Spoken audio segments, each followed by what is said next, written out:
જય માતાજી। આજે આપણે બનાવશું સાબુદાણાની ખીર, જે ઉપવાસમાં ખવાય છે। એ આપણે સાબુદાણા લીધા છે। આ 50 ગ્રામ જેવા સાબુદાણા છે। આ 300 ગ્રામ દૂધ છે। આ ઇલાયચીનો પાવડર છે અને આ કાજુ બદામ છે। આ ખાંડ લીધી છે આપણે 100 ગ્રામ। જેવું ગળ્યું ખાતા હોય એવું નાખવાનું, વધારે ગળ્યું જોઈએ તો વધારે નાખવાનું। હવે આપણે આ તપેલી લઈશું। આ સાબુદાણાને આપણે પલાળી લીધા 4-5 કલાક પહેલાં, એટલે અત્યારે ખાલી ચડવાના જ છે। હવે આપણે ગેસ ચાલુ કરીશું।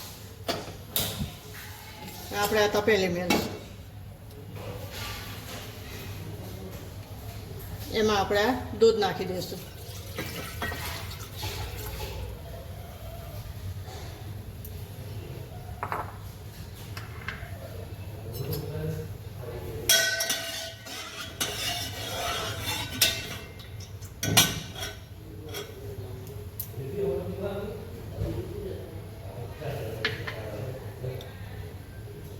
હવે આપણે સાબુદાણા નાખી દઈશું।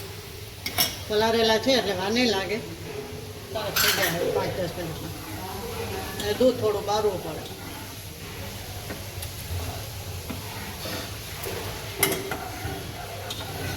એમાં વિડીયો બનાવી ત્યારે હાથ આડો આવી જાય તો મને ડાબા હાથની રસોઈ વધારે ફાવે છે, એટલે હાથ ઊંધો પડે।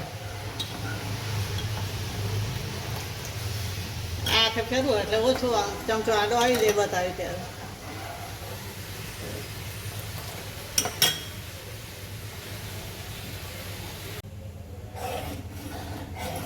ચાલો હવે આપણે આ સાબુદાણા થઈ ગયા છે, એમાં આપણે આ ખાંડ નાખી દઈશું।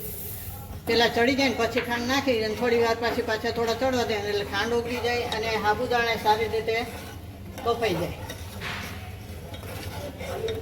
આપણે આ ઘી નાખશું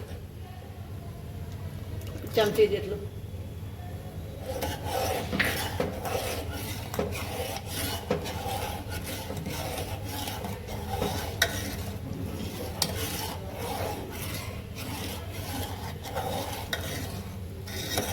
સાબુદાણા સારી રીતે થઈ ગયા છે। આ તપેલીમાં કિનારી ચોટે છે એટલે સમજી લેવાનું કે થઈ ગયા આપણે। હવે આપણે કાજુ બદામ નાખી દઈશું। આપણે તો જે એલચીનો ભૂકો છે એ નાખી દઈશું, ઇલાયચીનો।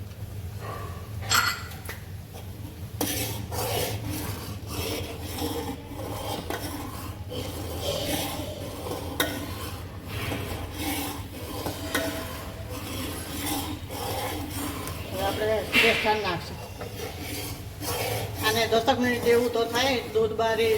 અને સાબુદાણા તો પલાળેલા હતા, એમને શેકિંગ કરવાના હોય તો વધારે વાર લાગે।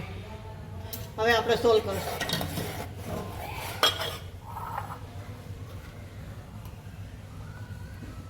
આ જોઈ શકો છો સાબુદાણા ઉપર દેખાય છે।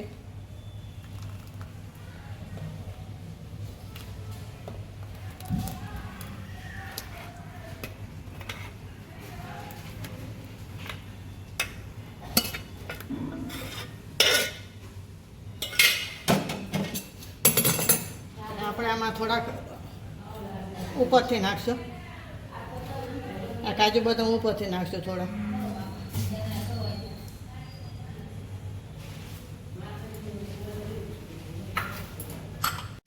આ તૈયાર છે સાબુદાણાની ખીર। તો લાઈક કરજો, શેર કરજો અને બેલ આઇકન દબાવવાનું ના ભૂલતા। અને સબસ્ક્રાઈબ કરીને કહેજો તમને કેવી લાગી અને તમે કેવી રીતે કરો છો તે પણ કમેન્ટમાં લખીને જણાવો। જય માતાજી।